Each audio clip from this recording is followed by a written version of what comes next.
게리와 앤디의 디지털 마케팅 살롱. 살롱.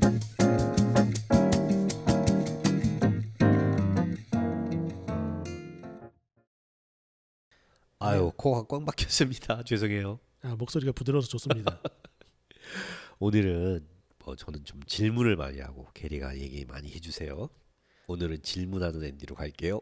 네, 자, AI 맥스 새로운 게 또 나왔네요. 신상 따끈따끈한. 신상이라고까지 할 수는 없을 것 같습니다. 아 그래요? 네네. 이거 얼마 전에 구글에서 발표했다고 그러길래 요거 좀 한번 좀 다뤄봐야 되겠다 싶어서 게리한테 의뢰를 했는데 오늘 좀 샅샅이 낱낱이 파헤쳐 주시는 건가요? 뭐 낱낱이 파헤치기라기보다는 네, 약간 좀 두려움을 갖지 않고 네, 도전해 볼 기회를 네. 어떻게 엿봐야 될지 네, 네. 한번 오늘 이야기를 한번 해보도록 하겠습니다. 알겠습니다. 자, AI Max for Search Campaign 정식 명칭이 이렇게 되는 거죠? 네, 키워드 광고의 AI 이거 참 어려운 주제인 것 같긴 한데 뭐 구글의 특징 AI가 붙으면 맥스가 붙습니다.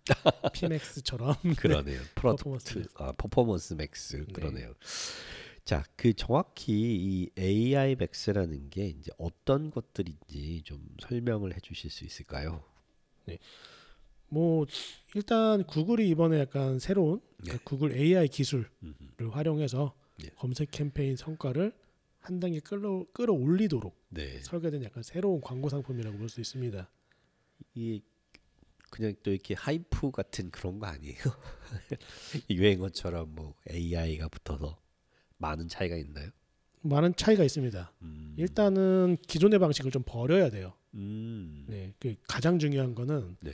아마 기존에 뭐 PMax도 있고 했는데 마케터들이 굉장히 좀 맨날 그 부정적인 부분도 많고 또 구글이 좀 오픈되어 있지 않는 네, 그런 부분들 때문에 굉장히 좀 그 PMax에 좀 바잉하는 유저 그 고객사가 굉장히 많이 줄어들었다는 소문도 많이 들렸었거든요. 저도 뭐 그 얘기는 많이 접하기도 하고 부딪히기도 하는 것 같아요. 그러니까 결국 소재가 어떻게 보이는지를 통제하고 싶어 하잖아요. 네. 그게 좀 꺼려지는가 보더라고요. 네, 그리고 이제 좀 이 변화하는 환경에서 네. 아마 공개하기 어려웠던 부분도 있을 거고요. 근데 이제 좀 자신 있게 내놓는다라고 이제 저는 생각하고 자신감을 있습니다. 회복한 건가요? 근데 네. 이게 좀 어려운 게 그 뭐 제너레이티브 AI가 나온 다음에 네. 구글 검색은 죽었다라는 얘기 많이 하잖아요. 많이 있었었죠. 뭐 구글 SEO 때도 막 그래서 맨날 막 무덤에다가 이렇게 맨날 올라오는데 뭐 뭐만 이거는 하면 죽었다 그러죠. 네. 근데 이게 좀 신기한 게 그 AI 출연이 구글 검색량이 더 많아졌대요. 아 그래요? 네, 구글의 실제 검색 오. 쿼리량이 굉장히 높아졌다라는 거예요. 뜻밖이네요. 뭐 AI로 생성형 AI로 뭔가 정보를 얻고 네, 콘텐츠를 얻으면 사람들은 더 이상 검색할 필요가 없다. 네, 네. 이거의 반증은 어허. 더 늘어났다. 그래요? 쿼리 네. 양이 늘었다. 그렇죠. 검색 양이 늘어났다는 거죠. 왜냐하면은 그 얘기가 맞다라면은 실제적으로 구글 검색창에 검색하는 네. 검색 양이 줄어야 되거든요.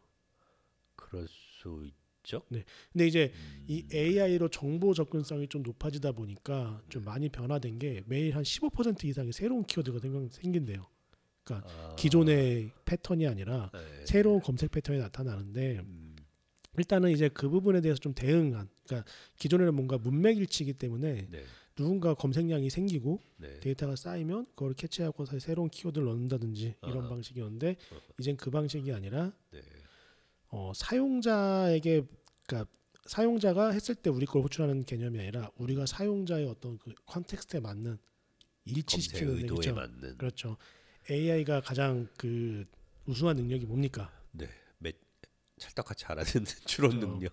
매칭하는 거죠. 네네. 그러니까 뭔가 이거와 이거는 비슷한 상황이야.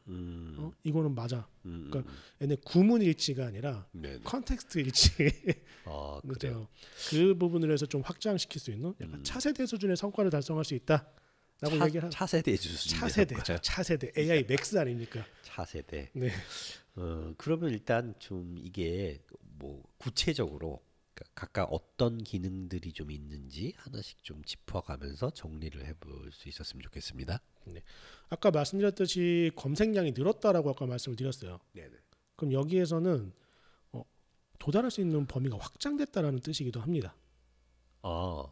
AI로 도달 범위가 확장됐다고요? 네. 왜냐하면 이제 기존보다 더 많은 키워드 검색들이 발생하고 또 새로운 검색들이 발생한다라는 거는 네네. 도달할 수 있는 범위가 확장됐다라는 건데 그게 무슨 말일까요? 조금만 좀 더 쉽게 말씀해 주시죠. 그러니까 검색 양도 늘었지만 네. 그러니까 기존에 없던 패턴의 검색 키워드들이 15%씩 늘어난다고 했잖아요. 그러니까 이제 뭔가를 찾기 위해서 그렇죠. 쓰는 말이 그렇죠. 다양화됐다라고 봐야 되겠네요. 맞습니다. 그것도 있고 이제 소셜 미디어가 이 정보의 전달이 굉장히 빨라지다 보니까 새로운 트렌드도 많이 생기고 계속해서 같은 것도 다르게도 이야기하고 근데 이제 기존의 그 검색어 일치 기능으로는 거기에 도달하기 굉장히 어렵다라는 거예요. 줄임말 같은 거라든가 그렇죠. 은어라든가 이런 거 맞추긴 어려웠었죠. 키워드 확장 기능이 있긴 했는데 네. 그걸로는 좀 부족하다라는 거죠. 그래서 이번에 새로 도입된 게 키워드 리스트 테크놀로지라고 그러니까 이게 되게 이상한 말처럼 들리던데 저는 키워드가 없는데 검색을 한다고 뭐 이런. 그러니까 키워드가 검색 광고인데 키워드가 없다라는 게 굉장히 좀 그렇죠. 의아할 수 있는데 네네. 이게 또 반대로 보면은 그 컨텍스트, 그러니까 상황이나 정황과 일맥을 일치할 때는 네. 텍스트, 그러니까 우리가 정하는 텍스트 기반이 아니라 네. 컨텐츠와 소비자를 매칭시킨다라는 개념으로 좀 접근하면 쉬울 것 같아요. 그래서 키워드 리스라는 게 그런 의미인 건가요? 네, 맞아요. 그리고 뭐 기존에 보면은 그 또 동적 광고 소재에 네. 뭐막 말도 안 되는 말 막 만들어내고 해가지고 광고주분들이 굉장히 싫어했는데, 그렇죠. 좀 네. 꺼려하는 경우가 많았죠. 네. 근데 이게 또 그러니까 그 광고를 하는 마케터가 보는 입장과 또 그 광고를 보는 그 대상 수용자 타겟팅 입장은 수용자 다르죠. 입장은 좀 다를 수 있다고 생각을 해요. 네. 근데 그 부분 때문에 저는 이거를 뭐 무조건 부정적으로 보는 것보다는 네. 일단 테스트하고 네. 진입할 수 있는 기회를 엿봐야 된다라고 해서 말씀을 드리는 겁니다. 난항이 좀 예상이 되네요. 이게 보여줄 수가 없잖아요. 네. 그러니까 뭐 아직까지도 계제면 보고 이런 거 요구 받으시나요? 뭐 요구는 항상 받죠. 아 그래요? 네. 저는 아직도 그게 있다는 사실을 듣고 깜짝 놀랐는데. 뭐 어떻게든 만들어내는 거죠. 그렇군요. 네. 그러니까 동적 소재라든가 이런 이제 동적 광고 같은 경우는 그 어떤 조합을 특정할 수가 없잖아요. 맞습니다. 그거를 눈으로 봐야 또 안심을 하는 게 광고주의 속성인 거고. 그래서 에이전시의 역할이 굉장히 중요해졌어요. 그럴 것 같아요. 왜냐하면 플랫폼은 기술로 접근하거든요. 네. 데이터와. 사실 되게 어려워요. 좀 뭐 키워드 리스트 맞습니다. 테크놀로지? 네. 그 뭐야? 이해가 안 가요. 뭐 그걸 나한테 어떻게 신뢰를 줄 거야? 그렇죠. 뭐 텍스트 커스터마이제이션? 뭐 하자는 야 거야? 이거 나 마음에 안 들어. 이 상황인데, 일단 이제 이 플랫폼에서 이야기하는 이 간극, 이 사람들이 이야기하는 강점과 그다음에 브랜드에 있는 저희 담당자분들이 우려하는 우려 사항이 갭이 굉장히 커요. 그렇더라고요. 그래서 PMX가 굉장히 좋은 평가를 받지 못했던 거라고 생각을 합니다. 지금도 그렇죠. 네. 근데 그 중간에 역할을 하는 에이전시가 굉장히 중요해졌어요. 맞습니다. 플랫폼의 기술을 어느 정도 굉장히 수준을 이해를 해야 되고 그거를 또 광고주가 이거를 어떻게 활용할 수 있는지 안전하게 받아들이는 그렇죠. 경로를 좀 안내해야죠. 받아들인다라기보다는 이들이 어떻게 진입하고 어떤 식으로 이거를 차근차근 경험하게 만들 것인지 그렇죠. 커뮤니케이션이 굉장히 중요해졌어요. 그게 굉장히 중요한 문제일 것 같습니다. 그렇기 때문에 우리가 이 AI Max에 대한 부분을 좀 공부를 해야 된다. 네. 그리고 제가 좀 궁금한 게 이 최종 URL 확장이라는 게 네. 그러면 랜딩 페이지를 저희가 지정을 하지 않아도 된다는 뜻인가요? 그건 아니겠죠? 그건 아니죠. 네. 이건 무슨 의미일지 좀 설명을 좀 해주시면 좋겠네요. 일단은 그 사이트에 있는 페이지 중에서 네. 우리가 사실 광고할 때 뭐 우리가 꼭 원하는 그 페이지 위주로만 진행을 하잖아요. 근데 그렇죠. 이건 랜딩 아마 페이지를 지정하죠. 페이지가 몇 개 없는 광고주나 이런 사이트들에 해당이 안 될 거예요. 이커머스가 또 주력이 될 겁니다. 워낙 많은 랜딩 페이지들을 운영하시니까. 그렇죠. 그 페이지 중에서 A 상품이 아니라 뭐 다른 옵션에 A-1이 될 수도 있고요. 네. 확장할 수 있는 기능. 근데 이 확장한다라는 거는 굉장히 많은 페이지와 데이터를 가지고 있어야 한다라는 일리인 수 있죠. 것도 네. 알아야 됩니다. 그래서 뭐 뭐든지 이런 것들이 다 해당되는 건 아니라 뭐 네. 브랜드 홈페이지라든지 어떤 캠페인 기반으로 하는 곳들은 사실 이런 거랑 큰 관련은 없습니다. 그럴 것 같긴 하네요. 네. 알겠습니다. 그럼 저 결국은 이제 뭐 여러 형태로 그 생성형 AI를 활용해서 광고 소재라든가 뭐 이런 여러 가지 면에서 자동화가 많이 이제 도입이 된다라고 보여지는데 그러다 보면 결국 광고주가 뭔가 이게 내 손을 벗어나는 것 같은 느낌? 통제력을 그렇죠. 잃는다고 하는 거 있잖아요. 여기에 대한 불안들이 많이 있을 것 같아요. 아마 지금 시기에 AI Max라는 이름을 달고 나타난 이유 중에 하나가 네. 어떻게 보면은 제너레이티브 AI가 그 사용자들한테 접근을 하고 이제 보편화된 시기이기 때문에 AI라는 게 그렇게 낯설지가 않게 됐어요. 네. 근데 이제 여기서 중요한 거는 이번에 이 상품을 공식적으로 내면서 그러니까 브랜드 컨트롤 기능을 좀 제공을 합니다. 아, 네. 네. 그 부분을 좀 한번 소개를 시켜주시죠. 그러니까 특정 그러니까 브랜드와 광고를 연관시키거나 네네. 그러니까 제외하는 기능이에요. 네. 그래서 약간 투명성이랑 성과 분석 기능도 약간 제공하는데 네. 여기서 이제 기존에는 약간 가장 어려운 게 이런 확장이나 이런 것을 때 대체 어떤 맥락이 어떤 키워드에 노출이 된 거야? 그렇죠. 라고 하는 그 궁금증을 해소시켜주지 못했습니다. 근데 최근에 PMAX도 업데이트가 됐지만 광고지면 이제 오픈돼요. 네, 이번 키워드에서도 시멘틱 키워드라고 하는 매개 변수로 네. 그런 새로운 키워드를 에셋에 대한 리포트를 주기 때문에 어떤 고객들의 그런 어떤 맥락과 그 새로운 키워드에 대한 어떤 그런 통찰력도 얻을 수 있는 기회로도 삼을 수 있다고 합니다. 아, 요거 신세틱 키워드 말씀하시는 거죠? 네, 맞습니다. 아, 네, 네, 네. 아까 좀 제가 잘못 들은 것 같아가지고요. 아, 제가 잘못 얘기했어요. 시멘틱 키워드. 아, 네, 신세틱 키워드. 네. 제가 시멘틱이라고 잘못 얘기했습니다. 네, 네, 네. 네. 그런 것들이 그러면 결국은 구글도 그런 걸 어느 정도 이제 인식을 하고 있다라는 얘기겠네요. 광고주들이 느끼는 불안감, 뭐 어떤 통제력을 놓치고 있다라는 어떤 두려움, 뭐 이런 부분에 대해서 대응을 하는 거라고 볼 수 있겠죠. 그렇죠. 뭐 그동안 PMAX 때문에 많은 피드백을 받았겠죠. 네네. 그리고 최근에 AI Max 내놓으면서도 PMAX에서도 광고 지면을 제공하는 그러니까 리포트에서 제공하는 수준을 바꾼 거는 네. 이제 좀 이게 공개도 될 수준이 됐다라는 부분. 그러면은 지금 이런 AI Max가 등장한다라는 게 뭐 이제 이게 검색 광고 시장에 이제 일단은 적용이 된 케이스라고 볼 수 있을 텐데 네, 맞습니다. 앞으로 좀 더 확장이 되겠죠. 이게 그러니까 결국은 영역을 점점 이제 AI가 관여하고 어떤 영향을 미치는 부분이 커지게 될 텐데 이런 것에 대한 전망은 어떻게 보이시나요? 뭐 이번 사실 출시는 네. 메타가 사실 시발점이 되긴 했지만 메타와 틱톡이 시발점이 되긴 했지만 AI 중심 광고 솔루션이 그러니까 전환이 더 가속화되고 있다라는 것을 좀 크게 보여주고 있고 네. 이제는 뭐 마케터가 뭐 키워드 하나하나를 세심하게 관리하고 네. 뭐 광고 문구를 직접 작성하는 것이 중요했다면 기존이죠. 네. 과거의 방식이라면 이제는 이제 이런 AI가 네. 보여주는 전술적 실행에 많은 부분을 담당하게 되니까 음, 오히려 그런 전략적으로 AI를 감독하고 양질의 그런 에셋들, 크리에이티브를 제공하는 제공자로 좀 역할이 좀 변했다라고 볼 수 있을 것 같아요. 그럼 이렇게 뭐 어떤 그 세밀한 어떤 기획이라든가 뭐 관리라든가 뭐 저희가 최적화라고 하는 것들을 많이 이제 고유의 노하우, 테크닉으로서 많이 간주하고 했었는데 그 자리가 AI에 의해서 이제 대체된다는 표현 좀 그렇긴 하지만 그 역할을 이제 AI의 영역으로 넘어간다 이렇게 이해해도 될까요? 네, 맞습니다. 근데 이제 아마 이 해당하는 데는 또 컨텐츠가 많은 사이트들이 굉장히 더 많은 영향을 받을 거예요. 특히 그렇죠. 이제는 그렇겠죠. AI가 사용자의 의도와 네. 그다음에 우리 사이트의 컨텐츠를 매칭시켜 주는 거잖아요. 네네. 그러면 이 웹사이트의 컨텐츠를 좀 깊이를 좀 이해를 하고 그러니까 직접적인 키워드 연계 없이도 광고랑 매칭시켜 줘야 되거든요. 그렇겠네요. 아까 그 네. 키워드 없는 광고, 네. 예, 검색 광고. 자, 그럼 이제 키워드가 아니라 네. 더 큰 그림이죠. 그럼 결국 이제 마케터의 역할이 조금 새롭게 정리가 되어야 되지 않을까 싶은데요. 컨텐츠 전략이랑 네네. 목표 설정이 조금 더 구체적으로 변해야 됩니다.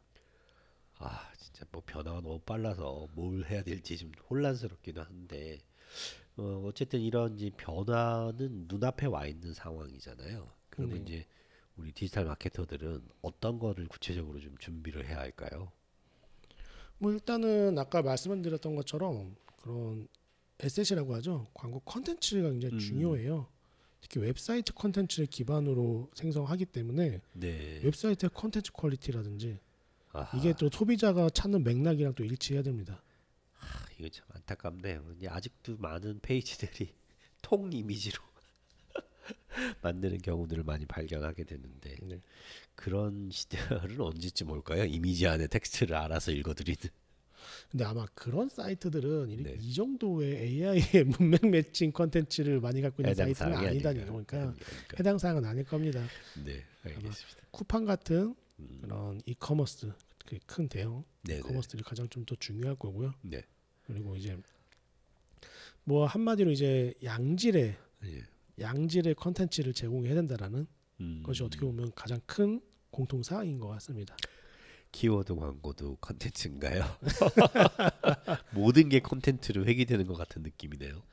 그러니까 이게 파편화되고 있잖아요. 네네. 그러니까 기존에는 검색의 의도가 비슷했어요. 계속해서 뭘 찾게 음, 되면 뭐 검색의 어떤 진화를 보면은 키워드가 한 개였다가 키워드면서 두 개, 두 개, 세 개, 네 개, 다섯 개 문장형이 늘어나잖아요. 됐다, 문장이 서술형이 늘어나잖아요. 됐다. 네. 근데 사실 지금 시대는 뭡니까? 네. 질문의 시대예요. 쿼리라고 그쵸? 네. 그리고 이제 자기가 원하는 거를 명확하게 말하는 게 아니라 물어보는 경우도 많아요. 그렇죠. 그러니까 매칭시킬 수 없다라는 얘기입니다. 막연한 질문. 네, 막연한 질문도 많고 네. 하지만 그 막연한 질문에 우리께 대안이 될 수 있는 그 진짜 어려운 것 같아요. 그럼 결국은 이 검색 마케팅 부분에서 키워드가 어떻게 보면 굉장히 중요한 영역을 차지하고 있다라고 간주되곤 했었는데 이런 맥락으로 바뀌게 된다면 또 이런 방향이 대세가 되어 간다면 도대체 키워드 전략은 어떻게 준비해야 되는 겁니까? 이거를 키워드를 네. 어떤 관점으로 해석하냐에 따라 정말 다를 것 같아요. 그러니까 이 지금 만약에 여러 명 만약 앤디랑 저랑 좀 얘기를 하고 있지만 이 네. 키워드를 바라보는 그 맥락은 달라요. 누구는 검색하는 키워드 단어 하나를 얘기하는 걸 수도 있고요. 구문 같은 걸 보통 많이 생각하죠. 저 같은 경우는 네. 컨텐츠 전체를 구성하고 있는 네네. 텍스트 전체를 키워드라고 생각한다면은 맞아요. 그건 뭐 네. AI 채팅이 보급화되면서 그런 경향이 굉장히 많아졌죠. 나는 맞아요. 뭐를 하고 싶은데 이럴 땐 어떻게 하면 돼? 뭐 이런. 만약에 이 키워드 얘기를 한다면은 조직에서도 이 키워드가 대체 뭘 이야기하는 건지 좀 명확하게 좀 중심을 두고 네네. 이야기를 하면 이제 해결점이 될 겁니다. 왜냐하면은 각자 다 생각하는 게 달라요. 누구는 내가 봤을 때 검색 키워드 키워드 두 개 뭐 짧은데 긴데 아니야 요즘엔 이런 시대가 아니야 질문이야. 근데 그런 사람들이 모여서 얘기하면 이거에 대한 답이 없어요. 그러네요. 이게 네. 참 어려운 얘기긴 한데 그 말씀하시는 취지는 알겠는데 구체적으로 그래서 마케터의 목이라고 하는 것들이 이제 여전히 있다라고 얘기를 해주시는 거잖아요. 맞습니다. 그 전략적인 방향지시라고 이제 어떻게 볼 수 있는 거고 에셋을 공급해 주는 거고 어떤 브랜드의 가이드 역할, 가디언 역할을 하는 이제 이 부분은 변함이 없는 것 같은데 그 밖에 그럼 구체적인 실행 단계에서는 어떤 것들이 좀 준비가 돼야 될까요? 일단은 이 새로운 시스템을 도입할 때는 네. 테스트가 필수겠죠. 항상 그거야 테스트 뭐. 진행을 해야 됩니다. 네. 네. 그래서 일단은 뭐 파일럿 프로그램 설계를 해야 돼요. 이제 뭐 처음에는 약간 그 성과가 좋은 그 기존 캠페인이랑 네. 다음에 이제 그 기존에 전환 데이터가 좀 충분한 그 고품질, 그러니까 그런 전환 데이터가 충분한 소재를 가지고 캠페인을 AI 맥스로 전환해 보거나 해서 A/B 테스트를 진행하면서 네. 약간 좀 성과가 향상되는지 안 되는지 그다음에 좀 정량적으로 좀 측정하는 그런 자세가 좀 필요합니다. 결국은 이 부분도 단계적으로 도입하고 확인하고 확장하는 이런 방식이 돼야 되겠군요. 그렇죠. AI가 네. 학습을 하잖아요. 네네. 이 부분도 염두를 둬야죠. 일회성으로 뭐 한 일주일 하고선 뭐가 더 좋아 나빠를 결정하는 게 아니라 지속적으로 모니터링하고 그다음에 반복적으로 개선 작업을 해서 테스트 단계를 몇 단계로 나눠서 설정을 해야 돼요. 그래서 우리가 이걸 도입을 할 것인가 말 것인가. 근데 저는 약간 그 관점은 아닌 것 같아요. 이걸 도입할 거냐 안 할 거냐, 전면 도입할 거냐 이런 결정이 아니라 우리가 얼만큼 도입할 거냐 이런 부분에서 접근을 한다고 생각합니다. 이게 아마 현실적인 문제로 좀 돌아가면 저는 이런 문제들이 많이 접하시는 상황이라고 생각을 해요. 뭐 AI 기반의 어떤 최적화 또는 뭐 퍼포먼스 최적화, 뭐 이렇게 머신러닝의 학습 시간, 뭐 이런 부분들이 필요하다라는 얘기를 많이 하시잖아요. 네. 근데 뭐 최근에 이렇게 프로모션들 보면은 뭐 짧은 건 일주일, 길면 한 보름, 뭐 한 달까지 가는 것들이 잘 없더라고요. 이제 그런 경우에는 이런 형태의 이제 머신러닝 최적화라든가 뭐 AI 맥스라든가 프로덕트 퍼포먼스 맥스라든가 이런 상품들이 매칭해서 성과를 내는데 걸리는 시간이 길어지면 네. 사실 최적화 끝나면 캠페인도 끝나는 프로모션도 끝나는 이런 문제들이 있잖아요. 그래서 아까 제가 그 말씀 드렸잖아요. 네. 그러니까 그런 브랜딩 캠페인 기반의 네네. 어떤 그런 사이트는 큰 해당 사항이 없다. 그러니까 이게 이제 네. 우리에게 이제 각자의 상황에 잘 부합하는지 네. 그런 특징이라든가 어떤 그 경향성들이 잘 뭐 부합하고 활용할 여지가 있는지 이런 것들 좀 가리면서 보긴 해야 될 것 같네요. 네. 아마 이런 부분들은 디지털 서비스들한테 굉장히 큰 영향을 미칠 거예요. 왜냐하면 사스 서비스라든지 네네. 아니면 이커머스 쪽은 왜냐하면은 단기간 캠페인만 다루는 게 아니라 굉장히 많은 제품과 그다음에 소비자들을 그 유치를 시켜야 되는데 네네. 이것들을 다 사람이 통제하기 컨트롤하기 굉장히 어려운 상황입니다. 점점 그런 흐름이 되겠죠. 그렇죠. 그럼 이제 좀 바뀌어야 되는 거는 네. 우리가 제품 페이지들, 네네. 랜딩 페이지들을 굉장히 좀 사용자 상황에 맞게 좀 구체적으로 좀 최적화를 시켜야 되고 그다음에 이 테스트를 통해서 계속해서 개선해 나가는 이게 좀 어려운 상황이 됐어요. 기존에는 그럴 것 같습니다. 네, 마케터가 구문일치하는 키워드 세팅 해가지고 내가 원하는 페이지로 랜딩을 시키면 됐는데 근데 그게 아니라 반대가 돼버린 거죠. 근데 뭐 사용자의 패턴이 바뀌어가고 있으니까 네. 그건 어쩔 수 없는 문제일 것 같긴 합니다. 뭐 예전부터 그런 말 많이 나왔잖아요. 미래 마케팅의 해결 방법은 콘텐츠밖에 없다. 근데 가면 갈수록 네. 콘텐츠의 양도 많아야 되고, 그렇죠? 콘텐츠의 퀄리티도 중요하고, 그다음에 이런 콘텐츠의 어떤 구조적인, 네. 기술적인 부분과 어떤 외표준, 특히 이런 플랫폼들이 우리의 콘텐츠를 잘 이해할 수 있게 하는 부분들까지 굉장히 좀 디지털화, 정말 이제 지금 완전 디지털화되었다고 생각하고 있어요. 네. 기존에 이런 부분들이 굉장히 좀 어렵고 부족했던 부분들이 있지만 아마 또 반대로 이 부분을 네. AI가 가속화시키고 있다. AI가 또 하고 있는데 AI가 또 가속화시키고 있습니다. 네, 오늘 뭐 구글의 이 AI 맥스 이름이 너무 이렇게 좀 자극적이어서 이건 어떤 변화를 준비하고 있는지 어떤 방향을 갖고 있는지 좀 살펴봤는데 문득 그런 생각이 드네요. 네이버의 검색 광고는 이에 대응해서 어떻게 바뀔까? 많이 궁금해집니다. 그러게요. 네, 그 거대한 파워링크의 목록들이 뭔가 달라지긴 할 것 같은데 어떻게 바뀔지 좀 지켜봐야 될 것 같습니다. 근데 제 경험상 네. 키워드 광고는 그대로예요. 큰 변화는 없는데 네. 그 쇼핑 광고는 정말 네. 네이버가 네. 굉장히 좀 최적화가 잘 되어 있습니다. 네이버는 이제 커머스 기업이잖아요. 네. 네, 쇼핑 광고는 좀 놀랍더라고요. 알겠습니다. 오늘 그 구글의 AI 맥스라는 아주 어떻게 보면 자극적인 명칭을 달고 나온 새로운 상품에 대해서 저희가 좀 짚어보고 전반적으로 검색 마케팅이 어떤 방향으로 진화해 나가는지 우리 디지털 마케터들은 어떤 것들을 좀 준비하고 본인의 역할을 한번 재점검해야 되는지 얘기를 나눠봤습니다. 그렇습니다. 오늘 또 AI 맥스 네. 관련해서 이야기를 나눠봤는데요. 아마 지금 이게 많이 사용하고 계신 분들이 많지는 않아가지고 아마 좀 그렇죠. 성과에 따끈따끈한 대한, 신상품이죠. 따끈따끈한 신상품이긴 한데 다음에 또 이야기를 나눠볼 수 있는 시간을 가지도록 하겠습니다. 그 테스트에 좀